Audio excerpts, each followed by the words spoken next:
আসসালামু আলাইকুম কৃষক ভাইরা, কেমন আছেন?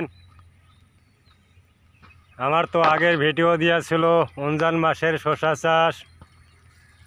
এখন আমি কুরবানি ঈদের শসা চাষ করছি। দেখেন, এই যে শসার গাছ, কুরবানি ঈদের আগে ফলন চলে আসছে শসার।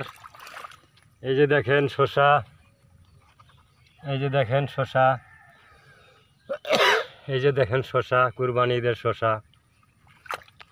দেখেন শসার গাছ, এই যে দেখেন শসা,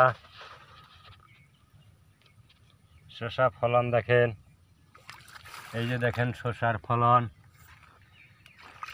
এটা 3 কেজির চেয়েও হবে না, 3 কেজি। মাশাআল্লাহ, দেখেন, এই দেখেন কতটুকু হয়েছে। আমার হাতের পুরা 1 হাত। দেখেন শসা, এই যে দেখেন শসা আমার। এই যে দেখেন শসার গাছ, এই যে দেখেন, দেখেন ভাই শসা কিভাবে পড়ে আছে। দেখেন কুরবানিদের জন্য করছি শসা।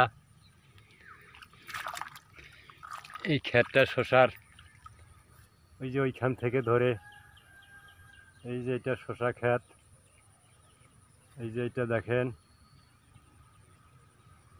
800 গাছ আছে, 800। এই যে দেখেন শসার গাছ।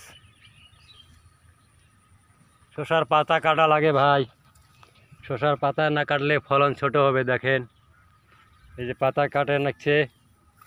এই যে ঘাস তুলে, ঘাস থোয়া যাবে না, ঘাস তুলে ফলন ছোট হয়।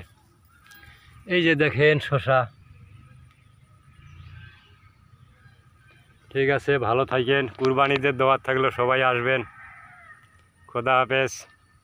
শসা লাগলে নিয়ে যাবেন, সমস্যা নাই, কুরিয়ান সার্ভিসে পাঠিয়ে দেব।